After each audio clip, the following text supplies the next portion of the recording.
Welcome back. The war in Israel is heating up following Israel's retaliatory strike on Iran. For more, I'm joined by outgoing Deputy Mayor of Jerusalem and current Special Envoy to the Israeli Foreign Ministry and host of the Quad on GNS, Fleur Hassan-Nahoum. Thank you so much for being here. Fleur, we're learning more about this overnight, these new strikes by the IDF on Rafah as they're working to take out the rest of Hamas. The numbers suggest that, tragically, at least 18 people were killed, 14 of them children. What more can you tell us about this? Well, at the moment, what we know is that in Rafah is where the last remaining battalions of the Hamas terrorists are left. And I have to say, we have to be very careful of what numbers we take literally, because the people giving us those numbers are the so-called Hamas or Gaza Ministry, Health Ministry. And as we know, for the last few months, they've been blatantly lying about numbers.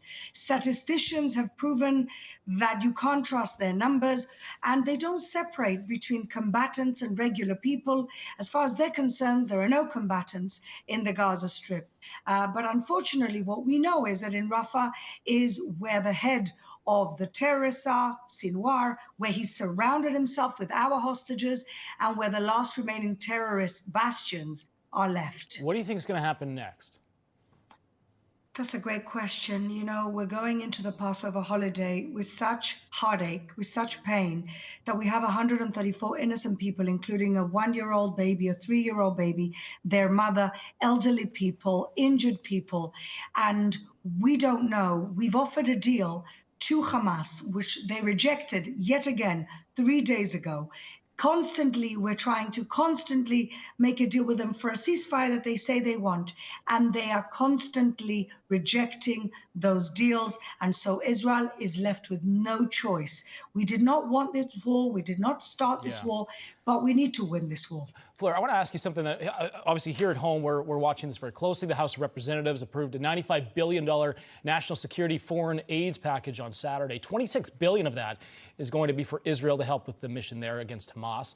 We're still waiting for it to go through the Senate, but assuming that it does go through, how vital is this aid package going to be for America's biggest ally in their fight against Hamas?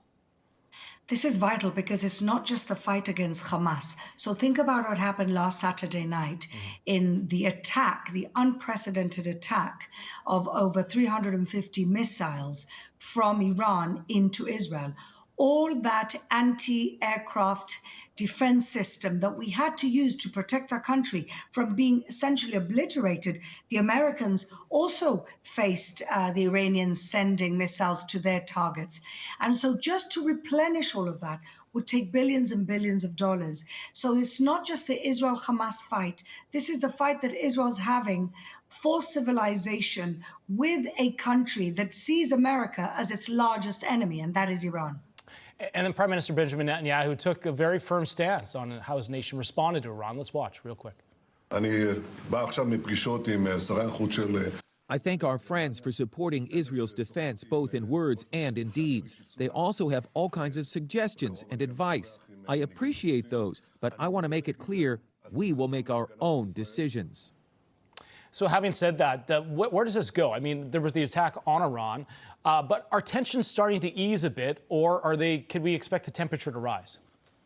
I think the tensions with Iran have eased because Israel had to do defense tactics, because the fact is that Iran has been waging a proxy war against Israel for years through all their proxies. They fund and they train Hamas.